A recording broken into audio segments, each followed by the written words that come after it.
वाजपेयी की याद आती है, जब उन्होंने संसद पटल पे बोला था विपक्ष से कि आप लोगों की लड़ाई भाजपा से, आप लोग भाजपा से लड़िए, राम से मत लड़िए वरना निपट जाएंगे। वही मैं आज उनसे कहना चाहता हूं कि विपक्ष की लड़ाई भाजपा से, आप भाजपा से लड़िए, देश से मत लड़िए वरना निपट जाएंगे।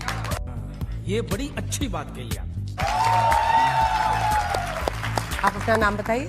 मेरा नाम रिशिता है। दोस्तों, आज की इस वीडियो में एक ऐसा पल सामने आया जिसने पूरी बहस का रुख बदल दिया। वंदे मातरम पर पूछे गए एक सवाल से माहौल गर्मा गया, लेकिन तभी एक छात्रा ने ऐसे तर्क रखे कि सामने बैठे प्रवक्ता असहज हो गए। आखिर इस चर्चा में ऐसा क्या हुआ? पूरा सच जानने के लिए वीडियो अंत तक देखिए। निनाद कर ले विसप्त कोटि भुजैर धृत कर करवाले अबला के नोमा एति बले बहुबल धारणिम नमामि तारणिम रिपुदल वारणिम मातरम वंदे साबुत चाहिए नहीं चूरा चाहिए, वंदे मातरम हमको पूरा चाहिए। क्या बात है सर, क्या बात है सर। अरे मिठाई खानी है तो पूरी खाएंगे और वंदे मातरम गाना है तो पूरा गाएंगे, क्योंकि इस पर राजनीति नहीं होनी चाहिए। 1763 में जब हमारे सन्यासी फकीरों ने अंग्रेजों की फैक्ट्री पर धावा बोला तो एक नारा लगाया वंदे मातरम, और वंदे मातरम को मुर्दा कौम का गीत कहने वाले लोग, आप ये बताइए कि क्या 1886 में कांग्रेस के अधिवेशन में जब पूरा वंदे मातरम गाया गया, क्या वो मुर्दा कौम की सभा थी? आप मुझे बताइए 1882 में जब बंकिम चंद्र चट्टोपाध्याय जी ने आनंद मठ उपन्यास लिखा, क्या वो मुर्दा कौम का ऊपर बताइए? लाखों लाख क्रांतिकारी जब वंदे मातरम कहते हुए शहीद हो गए, क्या वो मुर्दा कौम का गीत था?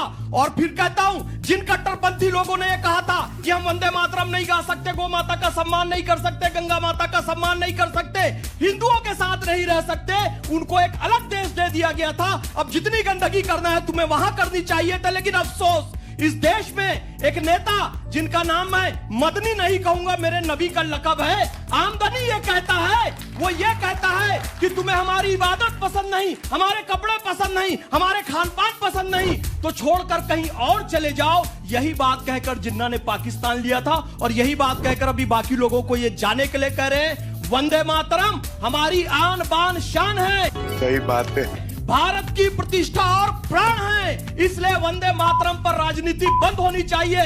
क्योंकि अंजना जी, वंदे मातरम दल का विषय नहीं, दिल का विषय। वंदे मातरम दल का विषय नहीं, दिल का विषय है, इसलिए चाहे जिंदा रहे, बस बोला ही ना, इसलिए पुनः रिपीट, चाहे जिंदा रहे चाहे मर जाएं हम, गाएंगे गाएंगे हम वंदे। मुझे लगा कि जजेस भी अब जोश जोश में आ जाएंगे, हम लोग चल देंगे अभी तुरंत ही एकदम। जैसे इन्होंने द में ई की मात्रा लगाई, हाँ। ई कर गए सब। बहुत सारी लेकिन तालियां इधर से भी आपकी जोश वाली बातों के लिए आ रही थी। मौलाना अंसार रजा साहब, इसके बाद मैं आपको ये चांस दूंगी कि अगर किसी को अपना गमछा बदलना है तो वो बदल सकता है, लेकिन आपका इस विषय पर बोलने का, मौलाना अंसार रजा जी, 2 मिनट का समय शुरू होता है। आप बोल। हाँ। सबसे पहले तो हम आज तक का शुक्रिया अदा करते हैं कि कम से कम ऐसे लोगों को बुला करके आपने एक जोश भर दिया लोगों में, अच्छी बात है। लेकिन मैं एक बात से शुरू करना चाहता हूं, चूंकि पॉलिटिक्स की बात नहीं है, बात वंदे मातरम की है। हम अपने मुल्क से न तो कोई गद्दारी कर रहा है भारत से, भारत छोड़ के जा सकता है, और न किसी के अंदर ताकत है कि कोई किसी को, देशभक्त को भारत से बाहर निकाल दे। लेकिन मैं एक बात कहना चाहता हूं, ये पूरे लोग बैठे, गमछा बदले नहीं बदले आपकी मर्जी है, लेकिन एक बात कहना चाहता हूं अजय आलोक जी, मैं क्या बोलूंगा इसको अभी बताऊंगा, लेकिन एक छोटी सी गुजारिश है कि आप मोदी साहब से एक गुजारिश कर दीजिए, राजनीति होती रहेगी, ये 26-27 जो बीएलओ की जो हमारे जिनके शरीर पूरे हो चुके हैं दबाव के कारण, उनको कुछ मदद करवा दीजिए। हम वंदे मातरम और सब कुछ हम करते रहेंगे, इसमें कोई शक नहीं है कि हम अपने वतन से मोहब्बत करते हैं, लेकिन जिनके सुहाग उजड़ गए, जिनके बाप नहीं रहे, जिनके बेटे नहीं रहे, उनकी कम से कम 1-1 करोड़। आज तक के चैनल से ये गुजारिश करना चाहता हूं मोदी जी से कि उन बीएलओस की जिन्होंने बदन छोड़ दिया है, अपना शरीर पूरा हो चुका है, उनकी मदद कर दीजिए। अरे भाई, इसमें तो आपको तो अच्छी चीज है ये तो। अब आते हैं, इन्होंने जो भाषण दिया है कि गाते रहेंगे, ये करते रहेंगे, वो करते रहेंगे। अभी चूंकि जो दूसरे पाले में है इसलिए जोशीली तकरीर आ रही है। मैं एक बात बता दूं, वंदे मातरम का जो माना होता है वो ये होता है, जो हमने पढ़ा है कि हम अपनी जमीन की पूजा करते हैं। हमें वंदे मातरम जिसको बोलना है बोले। हम अपने खुदा की पूजा करते हैं, अपने रब की पूजा करते हैं। ना हम गौ माता का कोई अनादर करते हैं, ना भारत की जमीन का कोई अनादर करते हैं। सवाल ये कहा जाएगा कि आपको वंदे मातरम बोलना है वरना देश में नहीं रह पाएंगे आप, तो मैं नहीं बोलूंगा और किसी के अंदर हिम्मत नहीं है कि कोई मुझे भारत से बाहर निकाले। अभी मैं गाली नहीं दे सकता। नहीं, गाली नहीं दे। समय समाप्त हुआ आपका, समय समाप्त हुआ। आपने अपनी बात SIR हो रहा है, वैसे सबकी जांच परख होगी, जिसको निकालना होगा सर, निकालेंगे। SIR आपके लिए बोला है, बिल्कुल सही। देखिए, मैं इनकी बात से सहमत हूँ। SIR होना चाहिए, बिल्कुल होना चाहिए। जिनके आधार कार्ड दिल्ली में आकर के बने हैं उनके SIR होना चाहिए। कोई सेंस है इस बात की? आज अरे क्या जोड़ियां SIR बनी, देश के लिए हो रहा है भाई, प्रदेश खरी नागरिकता। क्या इस देश जोड़ियां में। बनी है आज। मुझे तो लग रहा है आज मेरी जरूरत ही नहीं है, सब आपस में निपटा लेंगे। जज साहब का हस्तक्षेप हो, दोनों को कहिए अपनी अपनी जगह पर जाए। आज तक के जरिए आपका नाम क्या है? हर्ष। हर्ष जी, इस विषय पर बोलने का ध्यान से एक बार मोशन पढ़ लीजिए। क्या वंदे मातरम पर वोट बैंक की राजनीति हो रही है? क्योंकि देखिए, आपको कॉन्टेक्स्ट समझा दें। समय तय किया गया है 150वीं वर्षगांठ पर, संसद में टाइम तय किया गया है, इस पर चर्चा होगी। और पीएम ने हाल में कहा है कि ऐसे कई पैराग्राफ्स इसके हटा दिए गए थे, कांग्रेस ने मुस्लिम तुष्टीकरण के लिए ये हटाया था।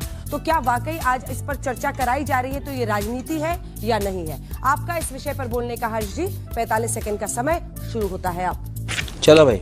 देखिए, वंदे मातरम पर राजनीति हो रही है, लेकिन वो राजनीति विपक्ष कर रहा है। मैं आपको बता दूं कि भाजपा भी एक भारत की पार्टी है और कांग्रेस भी एक भारत की पार्टी है, और वंदे मातरम एक नेशनलिस्टिक स्लोगन है, एक राष्ट्रभक्ति का स्लोगन है। तो इसे हम अगर किसी राजनीति से जोड़ते हैं तो ये उन क्रांतिकारियों का अपमान है जिन्होंने आजादी के संग्राम में वंदे मातरम, जय श्री राम या भारत माता की जय के नारों के साथ साथ उस नारे के साथ उन्होंने अपने शरीर को स्फूर्ति से भर दिया था, ऊर्जा से भर दिया था और आजादी का संग्राम लड़ा था। बात तो सही है। देखिए, मुझे ये बात अटल बिहारी वाजपेयी की याद आती है, जब उन्होंने संसद पटल पे बोला था विपक्ष से कि आप लोगों की लड़ाई भाजपा से, आप लोग भाजपा से लड़िए, राम से मत लड़िए वरना निपट जाएंगे। वही मैं आज उनसे कहना चाहता हूं कि विपक्ष की लड़ाई भाजपा से, आप भाजपा से लड़िए, देश से मत लड़िए वरना निपट जाएंगे। ये बड़ी अच्छी बात कही आप अपना नाम बताइए।